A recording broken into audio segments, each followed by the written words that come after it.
Hi, ഇന്ന് rose കൊണ്ട് ഒരു സോപ്പ് ഉണ്ടാക്കി നോക്കുകയാണ്. റോസിൻ്റെ ഇതളുകൾ ഞാൻ പിഴിഞ്ഞ് നീരെടുക്കാൻ നോക്കിയിട്ട് ഒന്നും തന്നെ കിട്ടിയില്ല. അതുകൊണ്ട് കുറച്ച് വെള്ളമൊഴിച്ച്, ഡീം വാട്ടറാണെങ്കിൽ നല്ലത്, അത് വെള്ളമൊഴിച്ച് തിളപ്പിച്ച് നല്ലോണം കളർ ഇളങ്ങി കഴിയുമ്പോൾ അരിച്ചെടുത്തു. എനിക്ക് അരിച്ചെടുത്തിട്ട് വളരെ കുറച്ചാണ് കിട്ടിയിട്ടുള്ളൂ. ഇന്ന് സോപ്പ് ഉണ്ടാക്കാൻ ഞാൻ 100 ഗ്രാം സോപ്പ് ബേസ് തന്നെയാണ് എടുത്തിട്ടുള്ളത്. അത് മെൽറ്റ് ചെയ്യാൻ ഡബിൾ ബോയിൽ ചെയ്യാനായിട്ട് വെച്ചു. ഡബിൾ ബോയിൽ ചെയ്ത് വന്നപ്പോൾ റോസ് വാട്ടർ കിട്ടിയത് ഞാനതിലേക്ക് ഒഴിച്ചു.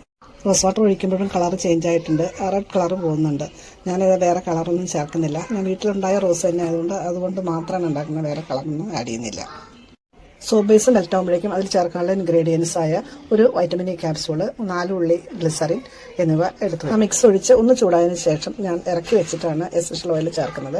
ഒരു 4 തുള്ളി എസൻഷ്യൽ ഓയിൽ ഞാനിതിൽ ചേർത്തു. റോസിൻ്റെ എസൻഷ്യൽ ഓയിലാണ് ചേർത്ത് സെറ്റ് ചെയ്യാൻ വെച്ചു. റോസിൻ്റെ കുറച്ച് ഇതളുകൾ കൂടി ഞാൻ ആ മോൾഡിലേക്ക് ഇട്ടിട്ടുണ്ട്.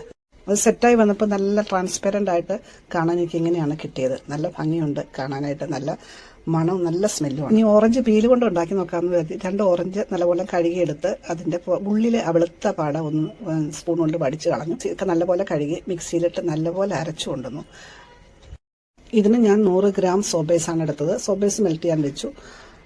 ഈ അരച്ചു കൊണ്ടുവന്ന് ഒരു 2 ചെറിയ സ്പൂൺ, അത് 10 ഗ്രാമോളം ഞാൻ ഈ സോപ്പ് ബേസിലേക്ക് ആഡ് ചെയ്ത് ഡബിൾ ബോയിൽ ചെയ്ത് തന്നെ കുറച്ചധികം സമയം ഡബിൾ ബോയിൽ ചെയ്തു. 5-6 മിനിറ്റോളം ഒന്ന് പത വരുന്നത് വരെ ഈ സോപ്പ് ബേസിൻ്റെ ഉള്ളിലുള്ള ഡബിൾ ബോയിൽ ചെയ്യുന്ന അതിന് പത വരുന്ന വരെ ഡബിൾ ബോയിൽ ചെയ്തു. എന്നിട്ട് അതിലേക്ക് ഗ്ലിസറിനും വൈറ്റമിൻ ഇ ക്യാപ്സ്യൂളും ചേർത്തു.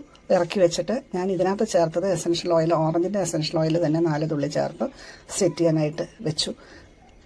ഇത് എക്സ്ട്രാക്റ്റ് അല്ല, അരച്ച് തന്നെ ചേർത്തുകൊണ്ട് കുറച്ച് ഒപ്പക്കായിട്ടാണ് ഇരിക്കുന്നത്, ട്രാൻസ്പെറൻ്റ് അല്ല. പക്ഷെ നല്ല മണമുണ്ട്, നല്ല പതയുണ്ട്. കുറച്ച് ഗ്ലോസി അല്ല എന്ന് മാത്രം, നല്ല പതയും മണവും ഒക്കെ ഉണ്ട്, നല്ല സ്മെല്ലും ഉണ്ട്.